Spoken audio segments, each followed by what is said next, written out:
Halo teman-teman, assalamualaikum warahmatullahi wabarakatuh. Di sini saya akan menjawab beberapa pertanyaan dari teman-teman calon mahasiswa. Kak, gimana caranya supaya bisa kuliah atau lulus tepat waktu? Kak, gimana caranya kalau kita itu bisa lulus dalam waktu 2,5 tahun? Nah, ada beberapa formula supaya kita bisa lulus tepat waktu. Nah, di sini saya udah nyiapin step by step untuk bisa lulus kuliah tepat waktu. Jadi pertama itu tentukan dulu goals atau tujuan. Mengapa tujuan itu penting? Jadi tujuan itu adalah dasar dari semua usaha yang kita lakukan itu selama kuliah. Jadi tanpa tujuan yang jelas, kita akan mudah kehilangan arah dan menjadi terjebak dalam rutinitas yang tidak produktif itu. Terus kalau kita udah menentuin tujuan kita sejak kuliah, itu akan membantu kita untuk fokus pada apa yang benar-benar penting dan menghindari gangguan yang bisa menunda-nunda. Terus apa sih Kak yang harus menjadi tujuan ketika kita kuliah? Nah, pertama kita tentuin dulu bisa lulus tepat waktu. Mengapa? Jadi tentukan kapan kita ingin lulus dan pastikan itu realistis juga kan. Terus yang kedua itu IPK tinggi. Jadi penting banget jika kita merencanakan untuk melanjutkan studi kita ataupun melamar pekerjaan. Jadi IPK itu berperan penting banget. Terus yang ketiga itu pengalaman organisasi. Itu sangat penting juga. Karena apa? Keterlibatan kita dalam kegiatan kampus dapat meningkatkan soft skill kita dan memperluas jaringan kita dalam networking. Jadi yang terakhir, yang keempat itu pengalaman magang atau penelitian. Jadi ini penting untuk persiapan karir setelah lulus. Ya. Nah, ada step yang kedua yaitu kita buat roadmap dulu. Roadmap itu adalah sebuah peta atau jalan. Supaya apa? Supaya kuliah kita itu terstruktur. Jadi roadmap kita adalah sebuah peta jalan untuk membantu kita mengetahui langkah-langkah yang perlu diambil di setiap semester. Dengan roadmap kan kita bisa memprioritaskan mata kuliah yang lebih sulit gitu atau yang membutuhkan lebih banyak waktu belajarnya. Dan ada step yang ketiga yaitu sumber daya kampus.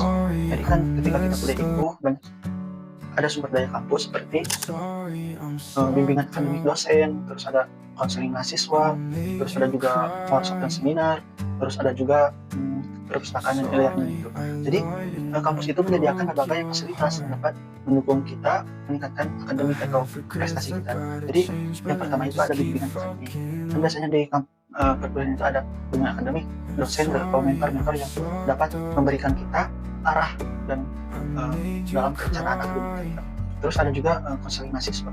Jadi konseling mahasiswa itu mendukung banget karena itu bisa mendukung kita untuk kesehatan mental kita karena benar-benar diuji kalau kita dalam proses itu dan bisa mengatur emosional kita. Terus ada juga yang kedua itu workshop dan seminar. Nah, itu unit kegiatan mahasiswa itu biasa ada workshop dan seminar dan podcast artinya gitu. Jadi itu dapat memberikan kita wawasan dan keterampilan tambahan di luar perkuliahan. Terus ada juga perpustakaan dan e-learning. Jadi penting juga di perkuliahan itu atau di kampus itu memiliki perpustakaan dan e-learning. Karena apa? Karena kita bisa akses berbagai referensi untuk mempermudah pencarian materi di perkuliahan. Terus ada step yang keempat yaitu manajemen waktu. Ini penting banget teman-teman. Manajemen waktu atau mengatur waktu itu sangat penting banget. Karena apa? Jadi manajemen waktu itu kunci untuk kita sukses akademik atau mengelola waktu dan efektif itu dapat meningkatkan keterampilan kita untuk memastikan kita bisa menyelesaikan semua tugas tepat waktu tanpa merasa terburu. Terus ada juga yang konsistensi.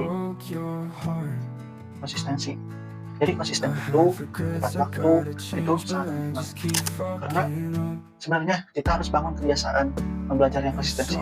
Karena apa?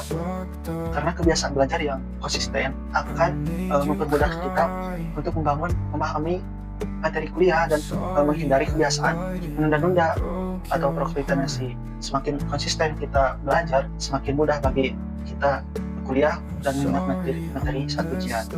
Terus ada juga step by selanjutnya itu aktif di kelas. Jadi ketika kita kuliah itu bukan cuma hadir doang di kelas, tapi kita harus berpartisipasi ikut kelas dengan aktif. Karena keaktifan di kelas itu bukan hanya soal hadir, tapi bagaimana kita itu berpartisipasi dalam diskusi, bertanya dan memberikan pendapat. Terus ada juga step by yang selanjutnya itu atur kesehatan atau atur mental kita. Kenapa ini penting? Karena health atau kesehatan mental kita dan fisik kita berpengaruh pada produktivitas kita. Seperti kita kan sering mengalami stres atau banyak tugas, terus kurang tidur karena ngerjain tugas atau belajar yang ambis gitu, dan kesehatan fisik kita yang buruk dapat menurunkan kinerja akademik kita.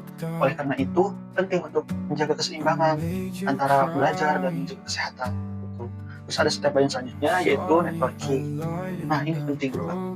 Karena apa? Karena networking itu jaringan untuk kita bisa lulus tepat waktu atau bisa tepat waktu, dan kita bisa merancang karir kita setelah lulus kuliah. Jadi mengapa networking itu penting? Jadi jaringan yang kuat dapat membuka peluang bagi kita untuk merancang karir dan kehidupan sosial setelah lulus nanti. Jadi action step, kita harus bisa di perkuliahan itu memanfaatkan acara seperti workshop, seminar, dan lain-lain itu untuk berkenalan dengan teman-teman ataupun dengan dosen. Terus terlibat dalam kegiatan organisasi juga, kita bisa membangun relasi yang luas gitu ataupun yang berharga. Dan step by terakhir 9 yaitu evaluasi. Nah ini dengan akhir dari 9 formula lulus sudah tepat waktu. Nah mengapa ini penting?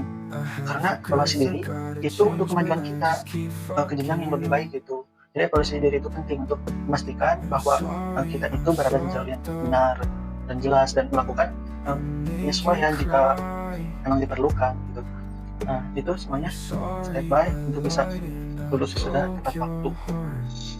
Nah mungkin teman-teman bisa cari lagi referensi, dan ini salah satu pendapat atau edukasi dari saya. Terima kasih.